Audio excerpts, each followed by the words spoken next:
So, hello, Mr. Derek Khan. How are you? Yeah, we're really good. Good. We're from the online magazine, The Ways, and we're glad to finally interview you. So, the first question is, what is actually the style for Derek Khan? The style for Derek Khan, do you mean my personal style? Yes. Or my personal style? Believe it or not, I like anything different. I have to be different. If I'm not, I don't feel good. So my entire style is basically, I believe it or not, I like more conservative things, right? You know, black is always a good thing, and at my age and my big stomach, listen, I try to squeeze in as much as possible and look as slim as possible. So I try to wear things that hopefully complement the way I look. But I love shoes, I love watches, these are my favorites. Once I'm in good shoes, great watch, I'm good. You know, a simple turtleneck and jeans are good enough for me. Okay, great. So you're credited with marrying hip-hop to haute couture. How do you feel the bling culture has evolved since its early days? Well, my God, it's pretty obvious, you know. When I first started with it was actually with Salt-N-Pepa a century ago. And up to today, they're still some of my best friends. You know, I absolutely love the girls. They were in Dubai recently, so it was good catching up. Mm-hmm. And I looked at what I had done with them, and it's just extraordinary how today it has just flowed into it. It's normal. Yesterday I interviewed, I have not styled for a long time, and I interviewed this young up-and-coming artist, and I just wanted to do it. And so I'm going to style him, and it's such a difference hearing what he wants, which was conservative, simple, elegant things, compared to the hip-hoppers back in the day who just wanted big, oversized everything, you know, chunky this. It was a nightmare to get puffy into fitted suits, you know, it was just crazy. But it was such a beautiful thing to see how our influence and what our work was back then and how it has influenced everybody now. Look at Jay-Z, look at Kanye. You know, they are style icons. You know, P.Diddy still, you know. So I think we did something good. Okay, great. You lived in so many countries. Does it somehow affected your style? Like, did any country kind of like added something to your style? I think it's not necessarily a country, it's not an influence from the countries. My influence were more Vogue, Harper's Bazaar, W, you know, I could have been anywhere. Even in my latter days when I became a scandal and was in jail, I was the only person in jail getting Harper's Bazaar and Vogue and New York Times. You know, so it's not necessarily, I'm not a designer as such. You know, what I do, I look at trends and I look at what people wear and I think of what will be comfortable in you, you know, and that's how so living in all the countries, of course, I mean, you get, I've never lived in Paris, I've always visited. I love London, you know, these countries are like, but there's nothing like New York, sorry. You know, now here you have Dubai, you know, which is so over the top. There's nothing like underdressing. Everything, you know, overdressings. 11 o'clock in the morning, grand jewelry and, you know, beach bags and ball gowns. I love it, you know. So those are my influences. So you mentioned Salt-N-Pepa and P.Diddy, formerly Puffy, as you, yeah, I'm sure as you I'd still call him Puffy, which is that, you know, actually I call him Sean, because yeah, his mother and I were very good friends. It's interesting. But out of all these artists, who would you say was your favorite to style? My favorite to style, my God, that's difficult, because there were so many that I really liked, you know. But what did you actually, like, remember? What, like, my favorite was Pink. You know, Pink is very different to your. It's entirely different, yeah, because this was more of a rock feel, you know. Yeah. But you know, why I say Pink, because you know, she was just she is such an amazingly talented individual, you know, brilliant on all aspects, and you know, she knows exactly what she wants, and you know, I guess it's a developed relationship. I also loved Monica. Remember, Boy Is Mine. You know, Monica and I were like, you know, really tight, and for each person, there are different personalities. There are different strong points that you like. You know, Pink knew exactly what she wanted. It was either yes or no. Monica was more of a developed look. You know, and then of course even my big friend, when you know, my Aretha Franklin, you know, that was a diva. I got items for her, But you know, these artists are legendary and and you can tell when somebody is going to be great or not, you know. I've had some bombs too, you know. I worked for Motown for a while, Motown Records, and my God, it was wonderful. I still have some of the dearest friends with me there, but half of the artists we worked on you never heard about again, you know. So there's no such thing as a single favorite, you know. Yeah. So do you prefer like the ready package, you know, an artist who knows who they are, or do you prefer completely starting from the beginning with someone? of course I like starting at the beginning with someone. That makes, you know, because why would I come in after you're done? You know, I don't like that. You know, what the record company executives would do for me, like Clive Davis and L.A. Reid, they would come to me with this untouched mold. You know, they knew the person had that brilliant talent, and then it was up to me to try and capture their essence of their music into what they were wearing. And I just didn't only do, I did the entire project for an artist, you know, which was shooting with the world's best photographers with them, the world's best videographers, and some of them like Francis Lawrence and a whole mass of others have become very, very big directors now. So it was at the time where where we developed a sense of style for this new artist. We would chat about it, get their personality, their likes. Another important thing was their body shapes. You know, if you had the long legs, that was great. Most of them don't, you know, but you have to capture and understand what looks good on them, you know, their bosom, everything you had to take into account and evolve it. Okay. If you could style any celebrity from today, who would it be? Oh, obviously, I would go, of course.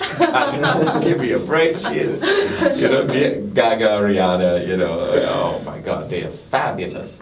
You know, I would love to do that, you know, they're so unbelievably amazing, you know. And it's such a, you can do anything with them. That's the beauty and that's the difference. A true stylist, really, you have to capture the essence of the artist. Sometimes it's not necessarily what you want in them, you see, but you have to make them comfortable because they're the ones wearing it, they're the ones going to perform in it, they're the ones going to walk on the red carpet. So they have to have that confident style. If they don't have that, you're not succeeded. So it's different from a regular photography or fashion stylist, where you can do the world's your oasis. You know, you choose from the best designers, you do what you want, which is great. I didn't have that luxury. You know, I concentrated more on my artists. So what do you actually think is a mark of a true stylist? A mark of a sense of taste. It's your taste level, you know. Everybody now is either a publicist, blogger, excuse me. But, you know, everybody's into all this, which is great. I mean, I have nothing wrong against it. Go for it. But at the same time, styling is a bit different. Styling, you first of all, you may know your fashion. You may know what is in fashion. You may keep abreast of all the trends. But if you don't have that inert style, you know, something, you know, like capture the essence of somebody like a old legend, like a Jackie Onassis, you know, or Coco Chanel, you know. Look, it was simplicity, but it's the way they changed it. Just wearing a sweater on a beach in France, and, you know, it revolutionized how women will wear what they would wear. A short haircut, you know, these things, but you have to know how to carry it off, you know. So a true stylist is someone who has a strong, I see a lot of places now, they have styling courses and all of that. I think it helps because it gives you a direction, but if you don't have it internally, you're wasting your time. Go do something else. So what do you actually think is your greatest achievement? Well, I can't say that on air, but anyway. No, my greatest achievement. I was honored, and I still remember it, around 2000, the Metropolitan Museum of Art Costume Institute chose like the 50 greatest costumes. I have to give a little background on it. The Costume Institute is the greatest party the biggest socialite party on the planet. This is headed by Anna Wintour, Her Highness. And you know, basically, everybody who's anybody of the biggest of the year is there. You know, when I've been to several of them, and you know, attended by Yves Saint Laurent when he was alive. You know, all the greatest designers, Gaultier, all of them. You know, Lagerfeld, all of them are always at there, and plus the biggest stars in the world. So around 2000, they chose the 50 greatest costumes in rock and roll history, and I was honored and thrilled to have 5 of them were accredited to me. No stylist had ever done that, and no stylist since then.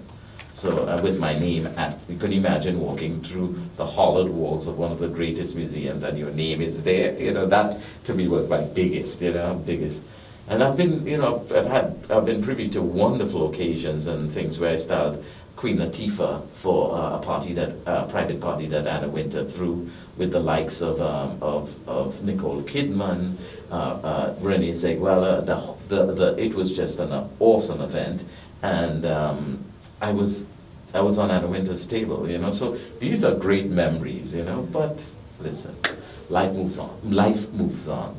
C'est la vie. C'est la vie, exactly. You were a judge on America's Next Top Model in the first cycle. Mm-hmm. Do you think these kind of reality shows can really create a superstar? Don't forget, the purpose of it is, behind it all, is making money. It's a good opportunity to highlight yourself. But America's Next Top Model is very different because models are, you know, come and go.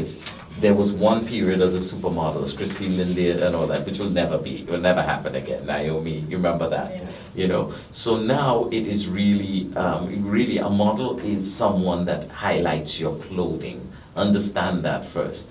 So it has to constantly change and evolve, you know. So there are 1 or 2, of course, superstars in the modeling field now, but it never reached, it may happen again, of course, the way things go. You may still suddenly have these massive 4 or 5 girls that become bigger than movie stars. But for this period, no. If you were in the beginning of your career right now, would you go into such a reality TV show? Like, if there was one for stylists? Believe it or not, I had crossed the idea. In fact, when I first came here, that's what I was going to do, create a show for about stylists. But it is extremely difficult to style in this region. And the reason is there are no showrooms. Showrooms are the essence of your styling ability. The minute a fashion is off the runway, you want the access to that. That's why it's very easily done in London, New York, Paris, Milan, because you have the showrooms. And the editors, now magazines are printed quicker. Before it was a 3-month wait, so the minute it got off the runway, we would grab the clothes, so we'd be the first to have them. You don't have that luxury here. And you're talking clothes for the next season. Yeah. So you was 3 months ahead of the game. Here now, no, in Dubai, you have to go to the department stores, you know, and they have current, you know, so it's difficult. Other than if you have like some of the wonderful designers like Michael Cinco and Fern, you know, and Ezra, you know, these designers, and of course Hatton Weiler, where I buy things, you get them in advance, but you know, you can count them on your fingers, you know, the designers you want to have highlighting. So styling here is extremely difficult. Here, makeup, you know, big weddings and all the grandeur, this is easy. Yeah. You get that a lot. But for styling, very, very difficult. Okay, so at present, I am a consultant to the Middle East on fashion, art, film, and entertainment, helping bridge the culture gap between the West and the Middle East. Mm-hmm. Since you came to Dubai, has this become any smaller? Has what become? The gap becomes smaller. To be quite honest, I can't measure it. I still feel that there's a lot of work to be done. And that comes because of the West conception of what we do here. You know, when I came here, I had no idea what I was coming to. You know, I came to do an interview for a magazine, for a book that we were going to write on my life experiences. And 3 weeks turned out to be 5 years, you know. So I didn't even know that, you know, Fridays was the holiday, you know, Sunday, you know, it was these little things I had no idea. You know, Arabic read from one side, the other opposite. I knew nothing. You know, I was just as ignorant as any other idiot coming into this beautiful region and not knowing anything. You know, all we thought about were camels and, you know, very stupidly, you know. I mean, Dubai always had that aura, though, you know, within the last 10 years or so. It's, what the hell is going on? This great metropolis, you know, built in no time, you know. So that's what attracted me when and we came here to do the book. Now, I completely forgot your question. Okay, you're accustomed to a very luxurious lifestyle. Was that one of your catalysts in your decision to move to Dubai? No, quite the opposite. Yes, I was accustomed to that lifestyle, but that lifestyle got me in trouble. You know, it was for 15 years I was at the top of my game. And then when the music business started going down, of course, money dried up, you know, and I was fat broke. And I did something which was probably the worst thing I did. I went and I pawned jewelry that were not mine to pay off bills.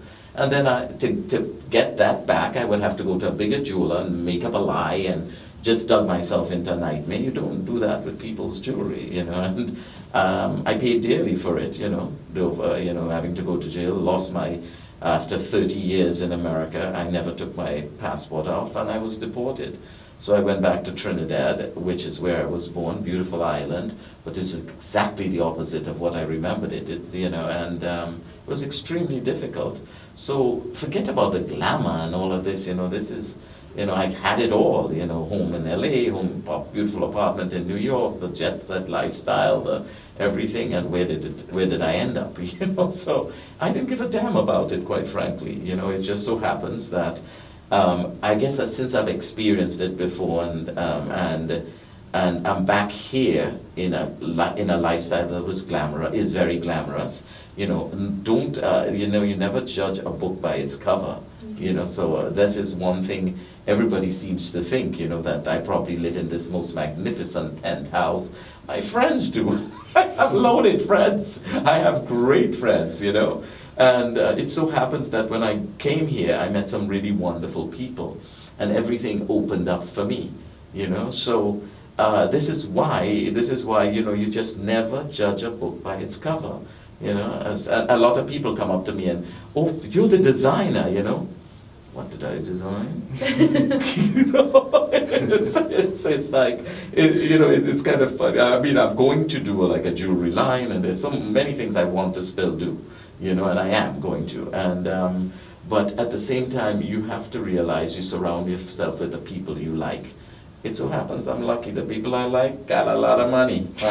So that's where people's misconception comes in. It's a very controversial history. How does one like Derek Khan pick himself up from that? Well, first and foremost, you know, I think I was the only person that was innocent in jail. Everybody, was guilty, I'm sorry, in jail. Everybody there was simply, oh, I'm innocent. Yeah, right. But anyway, you know, so you face the facts. You face what you've done. You realize, you know, you've hurt people, you know, what your wrong is. And I think that's how I kind of overcame it, you know. Simply, I just needed to get over, pay my debt to society. And that's what I did, and I just had something in me said, no, this is not the end, you know, not the end. I mean, it's extraordinary. I mean, being with, you know, being in the capital, you know, the lifestyle that I lived before was unbelievable, but I never realized how unbelievable it was until I lost it. You see? And the same thing when it comes to styling or doing things. The first time I put Salt-N-Pepa, the Grammys, in Chanel Haute Couture, dripping in Harry Winston diamonds. I didn't think that it had never been done before. That wasn't my purpose. My purpose was to make them look good. So I kind of kept that feeling that, you know, listen, something else is going to happen. You know, and I'm quite an optimist, you know, so once with a positive attitude, you could overcome anything. You know, and I mean, look at where I'm at in Dubai, you know, from New York, Trinidad, you know, it's halfway around the world. It's an entirely different culture and mindset, you know, but you adapt and you see the beauty of wherever you are. And thank God this country has a lot of beauty, you know, family units, you know, which we never had. I left home when I was 16, you know, and, you know, it's a whole different mindset. So when you see family so important here, you know, you see what you've missed, you know, and so that's probably why I'm here and why I love it. It's great. On to a more lighter topic now. I stalked your Facebook page and I went through your likes. Okay. So I noticed that you like Harry Potter. Oh, I love Harry Potter. I'm a film buff. I love going to the movies, and that's the only, you see right now and right when I'm here, I have an extremely hectic schedule, which I'm not complaining about at all, but what I do is run away for the movies. You know, you go to Dubai Mall screens, I swear, everybody there knows me, you know, because that's what I do, you know, instead of people go out, because at night I'm very busy socially, you know, during the day I'm very busy putting together my projects, so this is my only time I can relax, so I go see everything, all the time, you know, I live in that theater, and especially I live close by. Next like, what do you think of Drake's new album? Oh, I love Drake. Drake is slamming. Drake is the shit. Drake's the man. No. He's amazing, you know. The new talent, I mean, come on, you know, everybody's, you know what it is, it's all, and what I realize in the scheme of things is that they take the best of the legends, you know, from the Biggies and the, you know, and the Tupacs and, you know, Eminems, and here they are. They all evolved into this wonderful, you know, wonderful music aura that we are in now, you know, and I think it's wonderful. It still has little things from the past. The best of the past evolved into what it is, you know, like I adore Rihanna, you know. I mean, her writers and all of that are extraordinary, you know. Of course, Kanye, you know, this Jay-Z, you know, they're legendary now. And I remember Jay-Z way back in the day, so it's just so amazing to see how they have blossomed, you know. I was never really a fan of the Britneys and all of that. No, I was not, no. But listen, we all have to make $1. Yeah, I do. And back to your favorite, Yes. Lady Gaga. How do you compare her to Madonna? You know, she gets a Well, lot of of course, comparisons. well, Madonna was very diplomatic, and this is what I like about it, and I cannot wait. You know, we're a few weeks away from the concert. I am going tomorrow to stand in line. So, you know, just for a month or so, you know, I'm like, please. I started with Madonna. When I mean I started with Madonna, I used to work with her dancers, Jose and Louis.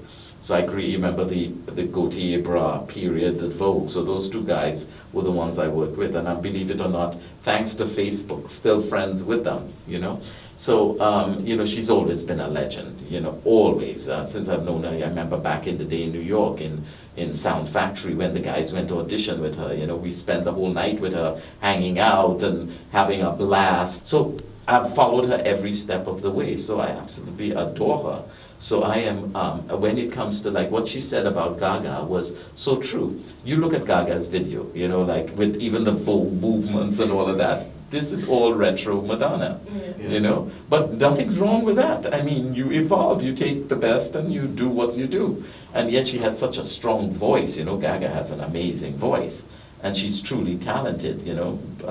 Like Amy Winehouse, bless her soul, you know. These are true talents. That's why I love Pink too. You're talking about an all-round artist who can do anything and everything, you know. These are great artists, you know. Of course, you're going to say Madonna marketed herself, and why not? She understood her capabilities. She understood her faults, for lack of a better word. But look at who she is today, you know. That's the mark of genius. Okay, so what we can actually expect from Derek Han in the future? Oh, I'm giving up everything. I'm becoming a cook. I'm going to start roasting chickens from now on. There are lots of things I'm working on. I'm trying to angle my life now into. I'm not going to be Mother Teresa, but I'm doing a lot of philanthropy work that we're setting up. I'm working with a guy called Trevor Nielsen, who literally handles Madonna and Angelina Jolie, Brad Pitt. Also helping out the Bill Gates Foundation through Kofi Rashid. I think that to me now is very much more important. There are like causes here that needs to be addressed, you know, prenatal care for children and all of that. And I'm also setting up shop for extremely high-end luxury pieces for the royals as well as for very high-end clients. And all of this I'm going to capture with a reality television show. So I'm working on that, and I've been working on that for 5 years. And since I got here, I swear to God, it was, you know, I lost the financing when the collapse came, and then bad articles about Dubai, I lost it again, and now it came back again. So, but the show will be primarily for an American public, you know, for the American public. We're doing a version for the British public too, you know, the subtleties, and then I'm sure it will come here. The reason I'm not doing one right away, because these channels are so damn cheap. You know, I'm not doing this from the goodness of my heart. This is to get a standard of living, you know. So that's it. Okay, so thank you very much for a really nice talk, and My always pleasure. wishes you the best. Thank you so much. It's lovely meeting you guys. You You know, I'll be a new fan now of your. I love it. The Ways. Who got the title? Franchise. You did. I love it. Very cool. Very cool. So I'm looking forward to the party, and you know I'm coming topless. But anyway, we'll talk about that. Thank you again. Thank you. Done?